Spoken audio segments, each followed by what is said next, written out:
KPBS On Demand is supported by the San Diego County Toyota dealers, presenting a new 2025 RAV4 with on- and off-the-road versatility and available all-wheel drive with gas, hybrid, and plug-in options available. Visit your Toyota dealer for more. The San Diego County Toyota dealers. We make it easy.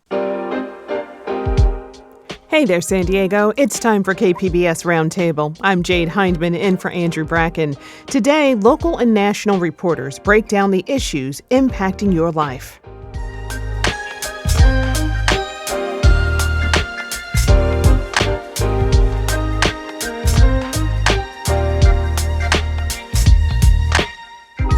New reporting from the KPBS newsroom shows San Diego law enforcement are more likely to charge Black San Diegans with resisting an officer. Katie Hyson joins us to explain what's behind that. Then, the wrong man was linked to a crime because of a flock license plate reader. How that happened. Plus, a conversation with LGBTQ plus journalists as Pride season kicks off. That's ahead on KPBS Roundtable.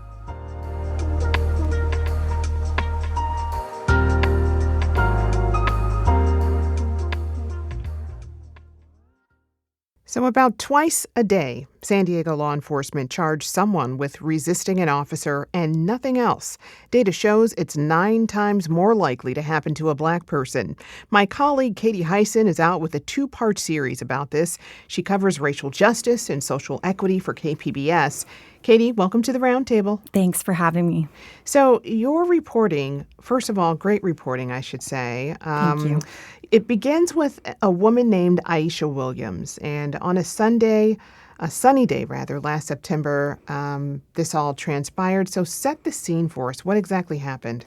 So Aisha goes to her father's house in Emerald Hills anytime she and her daughter need to get their homework done. They use his Wi-Fi in the yard, and they put up this canopy to give them some shade. And she says it's never been an issue before, and no one had approached her and asked her to move it. So she was surprised when police arrived, and they said the canopy was encroaching because it extended onto the sidewalk, which belongs to the city. And Aisha put the canopy away, but things escalated fast, and bystanders gathered and started to film. And in those bystander videos, we see an officer put his hands on Aisha, and that upset her, and she was expressing that frustration. And then her 15-year-old daughter got upset, and another officer put hands on her daughter and began to steer her away, and the daughter was scared and started to cry. And the next bystander video we have, there are 3 officers holding Aisha down on the ground. We have a clip of video of that scene, and listeners should know this may be a bit difficult to hear, but take a listen. You're going to jail now. Try to get up. Come on. No, we're not getting you out. You're a rapper. No, don't rap me. Yes, you are. Cool. You're going to get rapped now because you did this. See? I told you to stop. You don't listen. You wanted to do this. No, we didn't. Katie, what happened next? Officers then handcuffed her daughter, and they woke up her 19-year-old son who was sleeping in her car, and they handcuffed him too. They claimed that there was marijuana in the car, and they charged him with possession.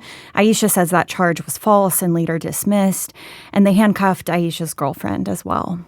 After all of that, Williams was handed a charge. What was that charge? She was charged with only one thing: resisting an officer. So break that down for me. I mean, on paper, what falls under the charge of resisting an officer and then nothing else? I asked an a San Diego Police Department spokesperson about this, and he gave 3 examples of how this might happen, though he said this wasn't an exhaustive list. So, for example, if a bystander interferes with an officer doing their job, if someone is detained under reasonable suspicion, so, for example, if they match the description of a suspect and they resist, or if someone resists during a traffic stop and the officer decides not to charge that traffic violation. But in all these cases we're talking about, in that interaction with the police, the only crime they're being charged with is resisting. Did they offer explanation as to why an officer might decide not to charge for a traffic violation? Is it that there wasn't a traffic violation, or? They did not specify. Didn't go into that. Now, the charge never went to court, but how has the aftermath of that day affected Williams? She says she and her children were traumatized, and her son needed a finger splint after his arrest. She said that they were rough. And Aisha herself started therapy for post-traumatic stress disorder. And she told me she made this decision that I hear all the time from people who've had these negative interactions with police, which is that if she and her family are ever in an emergency, they're going to have to handle it themselves because she's not going to call the police anymore. And here's her words about how this affected her. To hear my daughter scream and, there's nothing no one can do or, there's nothing I can do. It hurts and it makes you hate the police, it makes you hate them, even though we're taught not to hate. You also spoke with a man named Kishan Shaheed Price. He was stopped by officers while leaving a football game in September. Tell me about his story. Yeah, so Shaheed was driving away from this football game, and his 14 and 15-year-old children were in the back seat, and he was pulled over. And he was confused why he was stopped. The officer said it was for speeding, but Shaheed told me that was impossible because they were behind two buses. And the front passengers started filming. And you can see in the video, Shaheed is upset, and he's expressing that to the officer that he didn't feel safe. And here's part of that video. I got my ID and my license. I got insurance. But y'all stopping me and putting lights in my kids' faces and all that? Y'all need to be doing that. So he asks the front passenger to call the children's mother, and the officers then order him out of the car. And he says, I don't have to exit the car. And at that point, they handcuffed him and took him to jail, and they handcuffed his children as well. My God. This was his kid's first interaction with officers. How did he describe that situation to you? Yeah, he had some strong words for that experience. So here's that clip. I felt like I was being robbed and like my kids was being kidnapped, honestly. Like it made me feel like it was the worst feeling ever. Like just like not being able to do nothing, like knowing like everything that they was doing was like transgressing on my rights. What did they say did they say anything about cuffing the children? They refused to, or I should say declined to answer any questions about specific cases, provide the body camera footage or the police reports. So we have no more information on why they would handcuff his children. What was he charged with, and where does his case stand now? So he was only charged with resisting an officer, and I think it's key to note his lawyer says they never charged him with any traffic violation, and his next court date is this month. And as you report, Price had already been looking into standalone resisting charges. What did they find? He works for a nonprofit that assists people impacted by the justice system, and they had already been noticing this pattern of standalone resisting charges. And so when it happened to him, they decided to request the data from the city attorney. So they asked for all cases submitted by law enforcement where the only charge was resisting arrest, and that was over almost a 2-year time span. And I looked at that data, and I found that on average, this is happening about twice a day, and Black people were 9 times likelier to have that standalone charge than a white person. And the city attorney ended up rejecting the vast majority of those charges, so they never went to court. How did the San Diego Police Department respond to those findings when you reached out to them? They gave what has been their consistent answer whenever I reach out about racial disparities in policing data.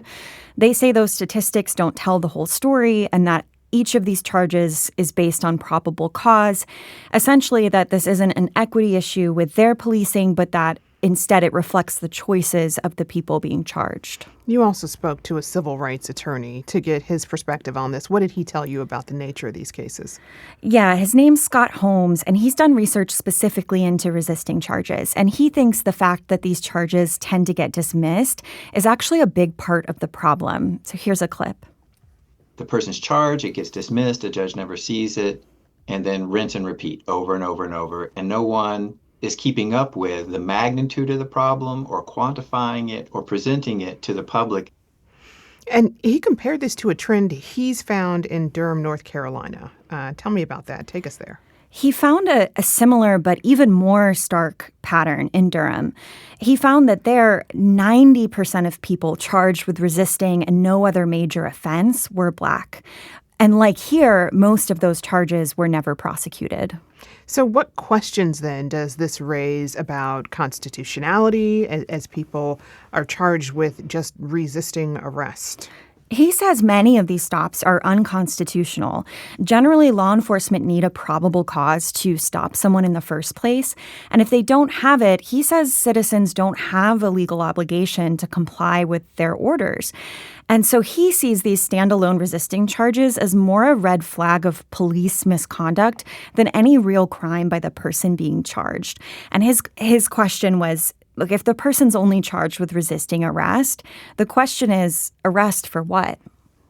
What does Holmes, the attorney, suggest as a possible solution to address the root cause of this pattern? He thinks when these charges are unconstitutional, when there's no probable cause in the first place, but the officer still handcuffs someone and charges them with resisting, he thinks they should be held liable. Here's how he expressed it. It's a crime.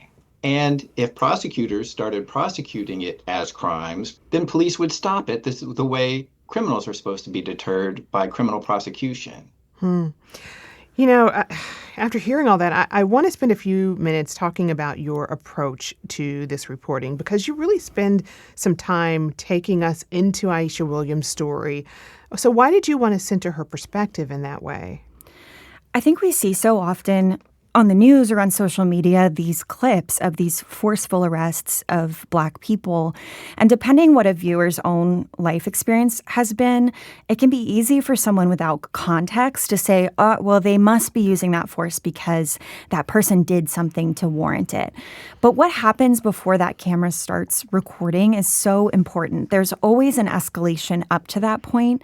And in my experience reporting on these issues, the officer is often driving that escalation. I also feel like Aisha's story starts so relatably. Like, she puts a shade up in her outside her family's house. They're doing homework. Most listeners have probably done something similar with their families, but many may never have had the experience of ending up in handcuffs after. Mm-hmm. How did you want to cover this in a way that captured the real trauma here that comes from a police interaction like this? I included some really difficult tape for radio and for TV. And that wasn't a light choice. I think it'll be hard for many listeners to hear that. But just imagine how hard it was to live it. And I think sometimes we have to look directly at what's happening in these interactions. That charge may go away, but this experience stays with people forever, and it shapes every future interaction they have with police.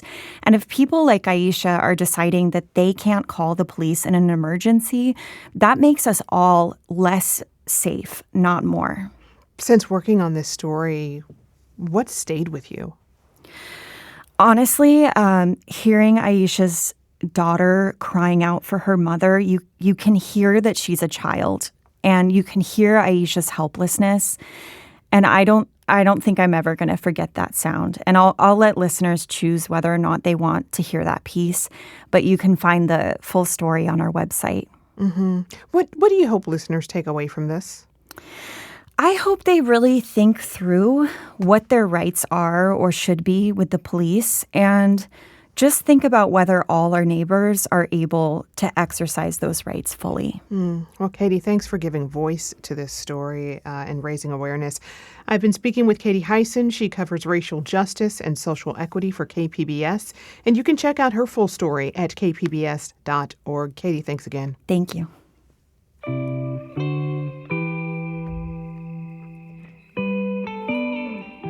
Still ahead, the wrong man was linked to a crime because of a flock license plate reader. How that happened when KPBS Roundtable is back after the break.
Welcome back to KPBS Roundtable. I'm Jade Hindman in for Andrew Bracken.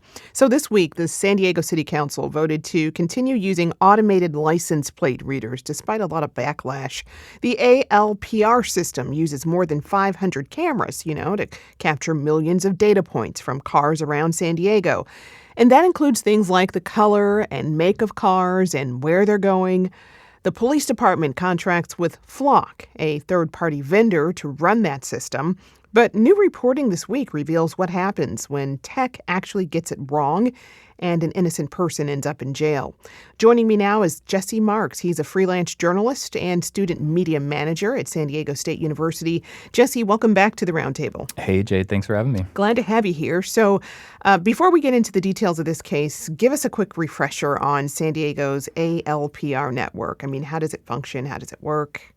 So as you said, it's the automatic license plate reader, so what the technology is technically called. It was developed decades ago, but it really has not become popular and widespread until maybe the last decade or two, pretty much more recently in recent years. But it is literally a camera that is hooked up to software that can read a license plate, and it does this day or night using infrared for things like toll booths or for fast pass lanes. Police and private companies also use it for parking enforcement, which is how they know that you've parked in a spot, say like a 15-minute spot for the last 6 hours, right? And that's how they get you with their ticket. But it is used in a variety of ways, and San Diego Police Department are big fans of this technology. As you mentioned, it's run by Flock, and it's integrated into the city's so-called smart streetlights system. So sensors, cameras that are attached to the actual street poles, the city infrastructure throughout the city. And so if you drive by one, the machine is going to read your license plate number. But as you mentioned a second ago, it also can identify model, make, and color, what are known as identifiers, which is what happened in this case. So many questions, but I'll stick with what we're talking about here, and that Let's is your reporting. And it starts with an incident that took place last Thanksgiving. So tell me about what happened there. So it's the afternoon of November 26, 2025. It's the day before Thanksgiving. San Diego Police Department gets a call about a attempted carjacking in Golden Hill. Somebody was trying to sell a car and set up a time for somebody else to come and look at it, and he claims that he was encountered by a car full of individuals, one of whom pulled out a handgun and flashed it in his direction. So the guy who was selling the car, the victim in this case, he took off. He calls the police department. Police show up in Golden Hill, and they find what they believe is the car that's involved in the attempted carjacking. It's a red Alfa Romeo with tinted windows, which is not very common. It fails to stop for the police officers. It flees onto the I-94 West, goes to the I-5 North, and then the police officers lose sight of it somewhere around there as it's getting off on an off-ramp. Crucially, they didn't catch the actual license plate number of the vehicle that sped off, but they did have those identifiers. They knew that it was a red Alfa Romeo with tinted windows, so they ran that description of the vehicle through their Flock system, and they got a hit to where they believe the car had ultimately been headed, which was in Old Town. So the police see this car separately, pull up to a cigar lounge, but they waited until they actually got that hit from the Flock before they moved in on these guys. And they ended up arresting 3 people, Hugo Parra, Ariel Beltran, and Christian Lopez. They didn't find a firearm, but they did confiscate their cell phones. And those guys were adamantly telling the police department, we were not in Golden Hill. We did not come from there. We came from downtown, in fact. And so the cops all the time probably hear that, right? And so they just said to themselves, well, let's check this out. So they brought the victim from Golden Hill out for a curbside lineup, and that guy identified Parra as the person who flashed the firearm in Golden Hill. So the police basically said, all right, case closed, booked these guys on felony assault and evasion charges, got them in front of a judge for bail, and then they just moved on with their lives. Well, and now the 2 men are suing, right? Yeah, so what went wrong in this case is that the cops had a description of a fairly unique car. Again, it was a red Alfa Romeo with tinted windows. The victim had said that he saw a Hispanic male flash the handgun. But for starters, the description that he gave of the clothing of the person who he saw did not actually match the clothing of what Parra was wearing at the time. They were both wearing hoodies, the man who was allegedly involved in the carjacking, and then Parra sitting in a cigar lounge in Old Town, but they were different colors. But more importantly, the timestamps on SDPD's own records didn't match up. up. If you looked at them very closely, you would have realized that Parra and Beltran, who were ultimately arrested and charged, could not have been in Golden Hill at the same time that they were in Old Town, nearly 5 miles away. Specifically, the dispatch records from the original call showed that the police officers tried to stop the first Alfa Romeo at 4:45 p.m., and the flock hit in Old Town was at 4:44 p.m. So they were 30 seconds apart, 5 miles away, and those guys could not have been in the same place at the same time.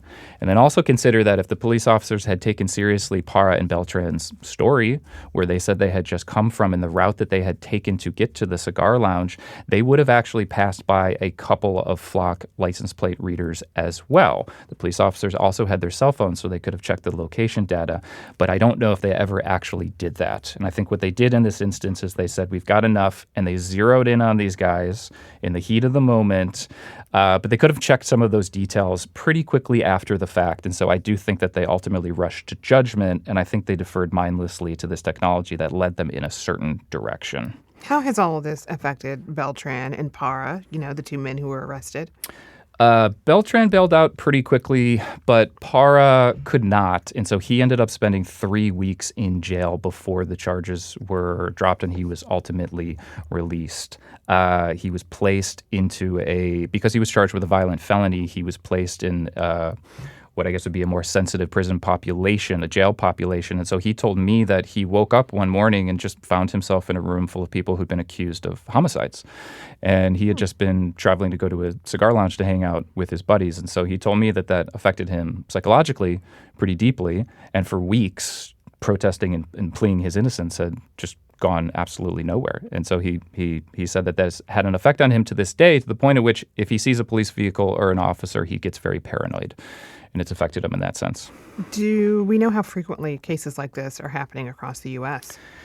Unfortunately, no. That's an open question because, I can tell you that Flock claims to have contracts with 5,000 law enforcement agencies across the U.S. But I've yet to see a single database or repository that has all of the known false hits, I guess we could describe them as. So we're left with anecdotal examples, and primarily only those that are coming across the radar of the media because a lawsuit has been attached to it. So it's possible that the actual number is higher. But I can tell you that CBS News tried to compile as many of these examples as they could last year, and they found 16 nationally. Mostly because, not mostly, but in large part because the devices themselves had actually been misreading license plate numbers, which is a possibility. In this case, that didn't happen. In this case, I believe it would have been human error, a series of compounding human errors. But there have been examples nationally of the license plate reader actually misreading the number and then pulling over a vehicle, sometimes a family that is just getting on with its day, and then the next thing they know, there's an officer in front of them handcuffing their children at gunpoint. So. Is this being paired with facial recognition technology? It could be. To my knowledge, it is not in the city of San Diego, but it could conceivably be the case because the license plate reader is running through the smart street lights system, which is run by another company called Ubiquia. Ubiquia sells facial recognition technology, so it is technically possible, but what the city of San Diego says is they're not using it in that way. That's what they say. Okay. So how does this really echo concerns by privacy advocates about the potential consequences of mass surveillance in general? I think you got to go back to 2019 when the news broke about the smart street lights system. If you remember, the media, community members did not know that this mass surveillance system had been installed a couple of years earlier, or at least had been given approval to be installed a couple of years earlier. So the police department, in response to the backlash, they tried to take down the temperature by pointing to their use policies and some of the protections therein. But then what they also did, crucially, was they stated publicly, these tools are only going to be reactive, not proactive, meaning we're not building a real-time center that's going to monitor public rights-of-way or individuals. We're only going to pull camera footage or data points after a crime has been committed and in the most extreme circumstances like homicides and kidnappings. So I think what we've actually witnessed and experienced is a kind of mission creep over years in which cameras and the data are being pulled for relatively minor stuff. And what the activists have been saying from the beginning is that the city is building out the infrastructure to effectively track whoever they want, even if they say that they're not going to do it at this moment in time. And what I think this case demonstrates is that they're starting to push more into that proactive rather than reactive realm. And I think a lot of people forget that during the initial discussions of the smart streetlights about a decade ago, it came out later. They didn't ultimately end up doing this, but they talked about it as a system that could actually find people in real time and monitor them in real time. Well, you've been covering policing and surveillance in San Diego for a while now. How does this really fit into the bigger story of surveillance in San Diego here? I understand why people want to feel safe. I want to feel safe. And I think it goes without saying that kidnap and murder are bad things, and those are crimes that should be investigated. But I also think we've rushed headfirst into the implementation of this technology without fully thinking through its implications, and in part because we're on the border. We're home to a lot of defense contractors and tech companies. But I think we've effectively become lab rats for other parts of the country, and I don't think many of us have actually consented to that experiment. My view of technology generally is that it should be viewed as a form of legislation, private or public, because it alters the way that we think and interact with each other, and yet no one's actually voted on it. And I think it breeds a certain type of paranoia, and I think those who are actually honest about its implementations will tell you straight up that they believe it is a way to pacify an otherwise restless and angry working class population, not just in San Diego, but just generally. And so my problem with it, and I think it fits into this broader story because officials tend to contradict themselves and talk out of both sides of their mouth. They say it's not a big deal, it's just a tool, but yet at the same time, it's a game changer and it's huge, and we have to spend money on it, and we couldn't possibly do our jobs without it. So there are social trade-offs that we need to consider as well. I think mass surveillance is often portrayed as a kind of end-all, be-all, when in fact, most of our problems are social and political, and I think if we're serious about addressing crime, then we would seriously consider the underlying root causes of crime rather than just the punitive measures here. Yeah, and the question over whether or not it actually makes us safer is still out there. It's still an open question. Right. 100%. All right, we'll link to Jesse's story on kpbs.org, where you can also find more KPBS stories about license plate readers. I've been speaking with Jesse Marks. He's a freelance journalist and student media manager at San Diego State University. Jesse, thank you so very much. Thank you, Jade.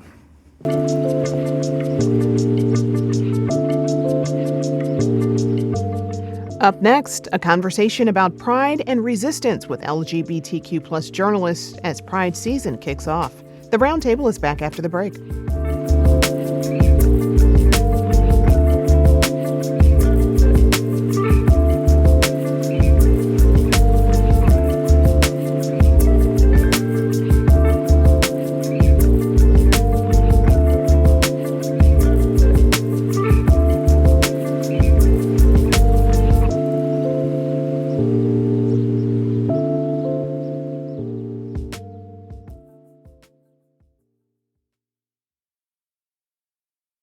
Welcome back. You're listening to KPBS Roundtable. I'm Jade Hindman, in for Andrew Bracken.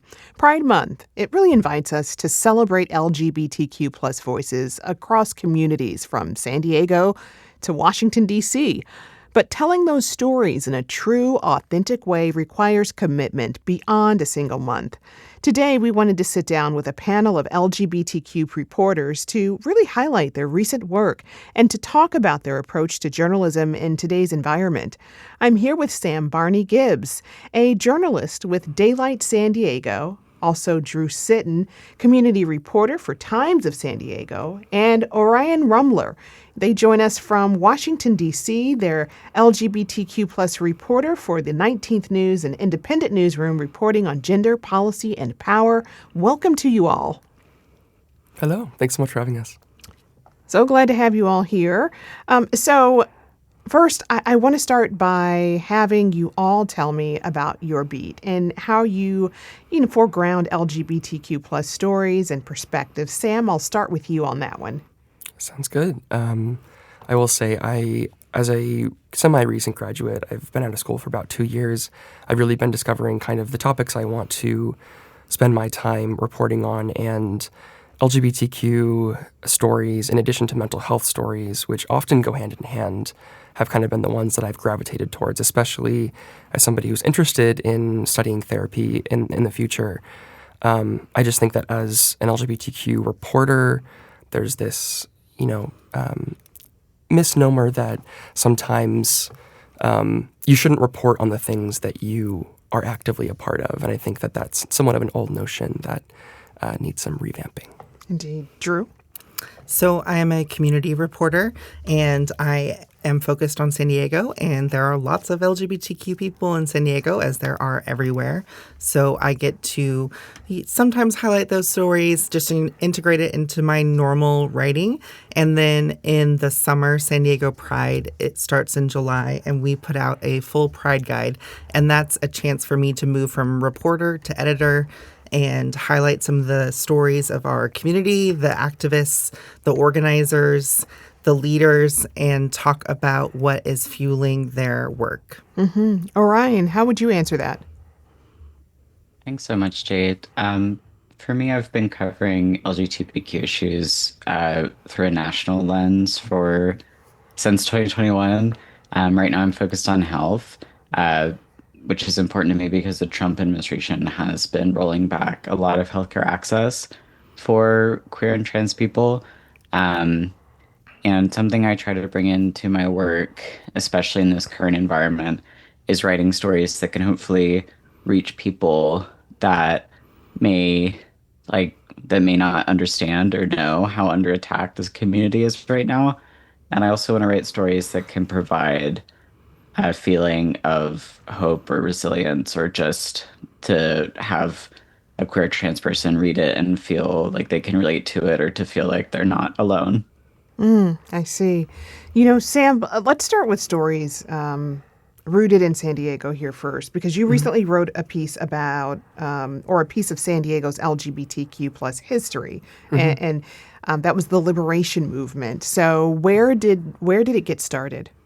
So I think that is a complex question, or a complex answer, because when I was first going about it, I think the first thought that came to mind is obviously this didn't just start with the beginning of the official Pride organization in San Diego, even though they organize a lot of the amazing events that we have.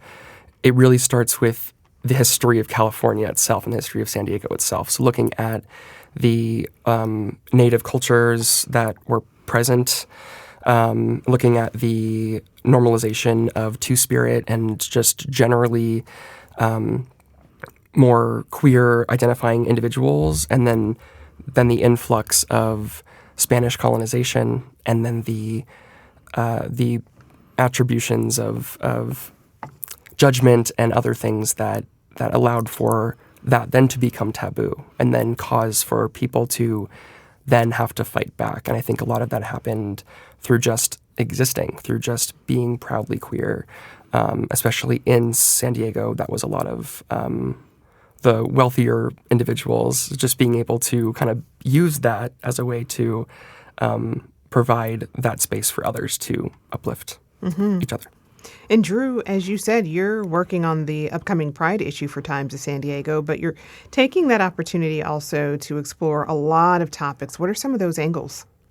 So one of the stories I'm excited to write about is about LGBT seniors, and we're specifically looking at the generation that has survived the AIDS crisis and how is that affecting them as they're accessing senior services for the first time and still have this very activist organizer mentality.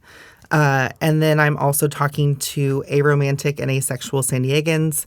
This is something that is an old experience, but it's new words for it. And so this is a group that has really sought to be part of the queer community and be identified as such, but often feels excluded. And this is the 5th time that San Diego Aero Ace group is marching in the Pride Parade. So we're looking at the last 5 years. How did that come about? How has the group grown? What are areas that they still need help from the queer community? And then I have colleagues writing very interesting stories. There is a stateless ballerina, meaning he does not have documentation because he was born to a refugee who fled ISIS and now lives in San Diego and Amsterdam. So we're doing a profile on him. We're talking about the return of the Dyke March to San Diego that had been canceled for several years. And a lot of lesbian activists really fought to have that brought back. So we're having the first Dyke March in several years this year. All right. Orion, I want to turn to you because your coverage of LGBTQ plus stories, it's from a national lens, specifically health-related stories. You've covered everything from gender-affirming care to HIV care. One recent example is your story about FDA restrictions on chest binders. What did you learn from that reporting? Thank you so much, Jade. And also, just have to say, Drew, I had no idea Dyke March wasn't happening there. We have Dyke March in DC, and it's like a big event here. So I'm so excited that's coming back.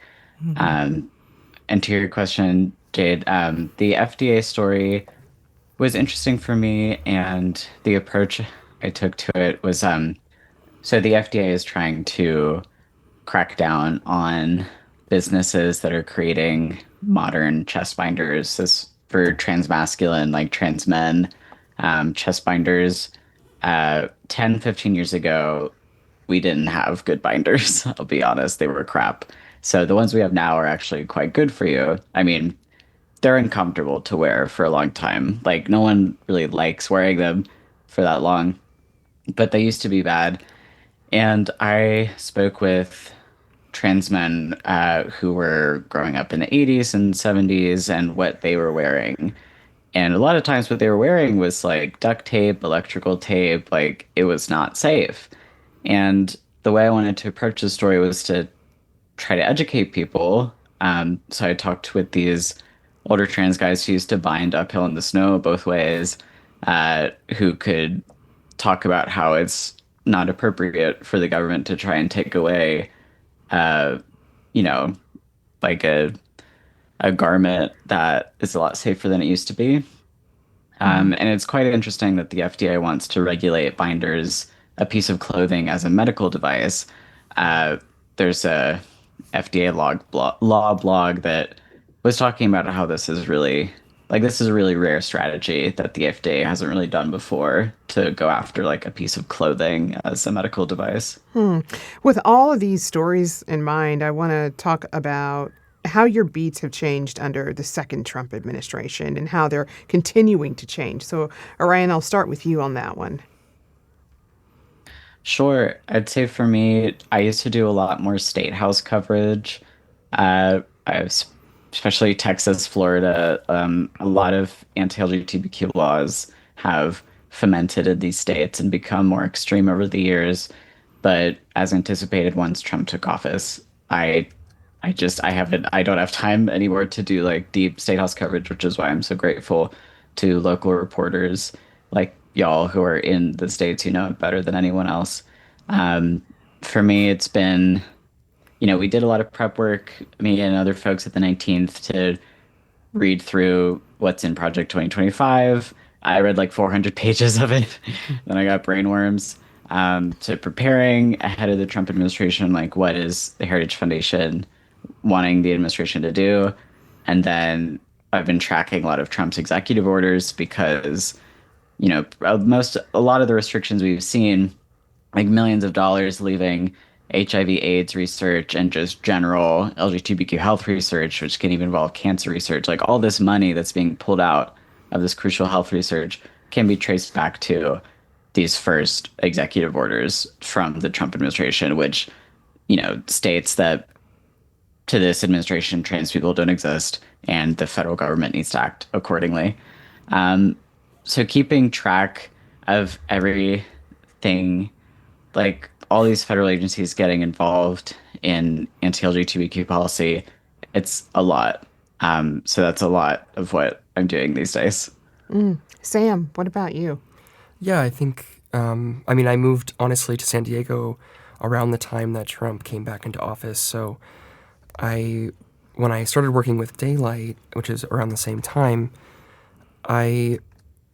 because Daylight is focused on communities that aren't often heard in news media or have been heard but misunderstood, I think that what the Trump administration has been doing and targeting, as Orion said very well, in regards to funding and just general rhetoric, it affects the diverse communities of San Diego the LGBTQ diverse communities, the BIPOC communities in San Diego, in ways that necessarily weren't as I think tragic and as traumatizing as before. And so a lot of the things that I've been hearing in interviewing people locally is just that idea of burnout, the idea of not feeling comfortable speaking about what's going on, but really feeling passionately about it. And I think that's what's drawn me more as someone who used to focus more on politics and studied politics in college. I'm like, I need to switch to LGBTQ reporting. I care about this community, and they need to be heard in a way that is comfortable, in a way that is well-intended and informed, and kind of fights back against the idea that local news and local people can't change national rhetoric and issues. Mm-hmm. I mean, how are you holding up in all that? I mean, I think that I have a lot of privilege as a white male presenting individual, excuse me. And, but I think that honestly, it is tiring. It's hard to, do a bunch of interviews back to back to back that have this general, just aura of just kind of like depression, of like this just sad, talking a lot about youth and the difficulties they're facing. But I will say also a big part of the interviews I'm having is community building, working and talking to local nonprofits and other centers just about what they're doing and how they're like, yeah, we are not stopping. We are fighting back more and more and more.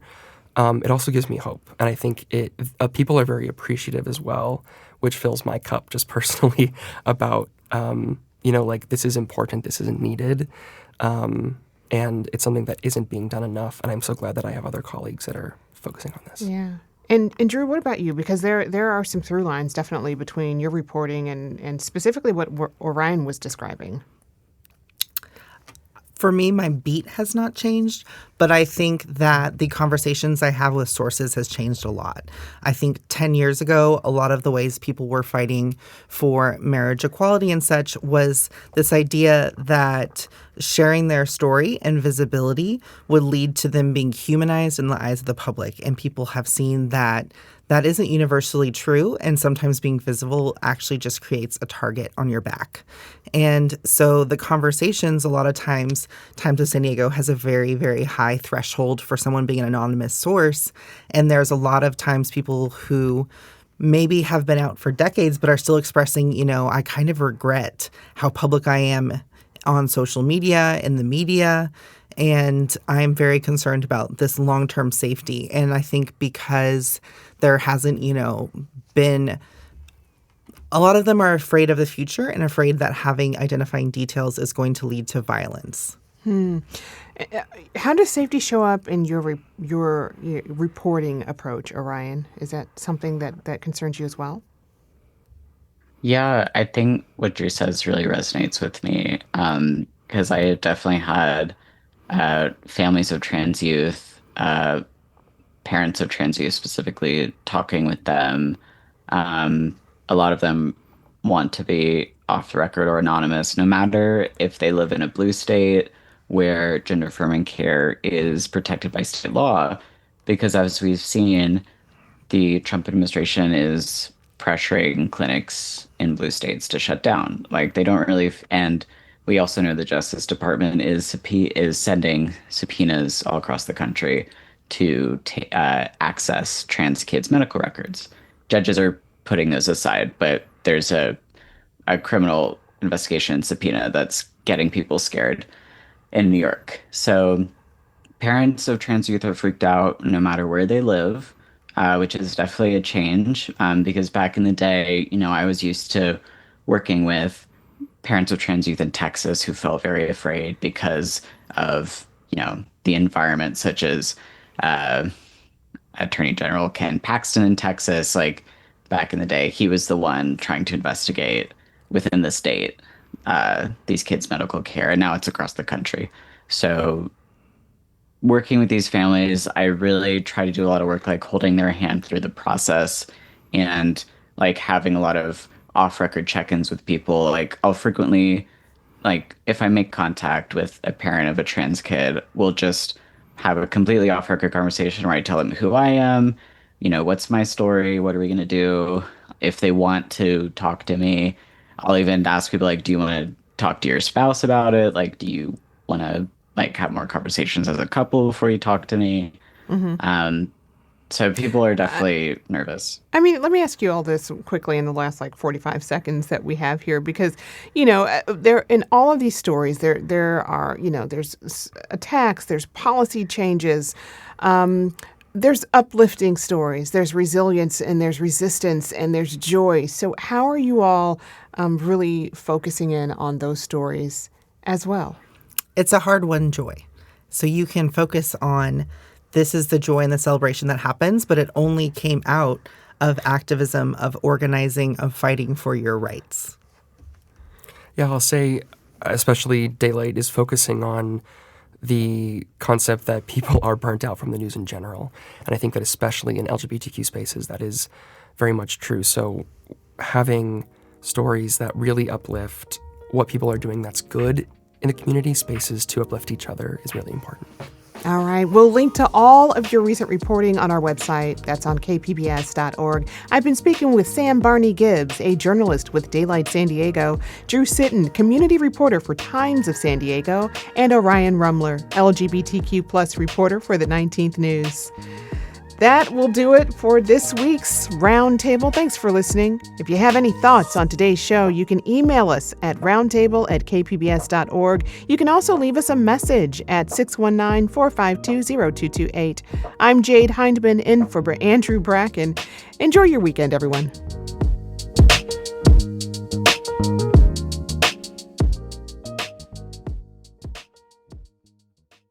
KPBS On Demand is supported by the San Diego County Toyota dealers, presenting a new 2025 Corolla. With classic styling, available 10.5-inch touchscreen display, Toyota Safety Sense 3.0, and more. See your Toyota dealer for all Corolla options. The San Diego County Toyota dealers. We make it easy.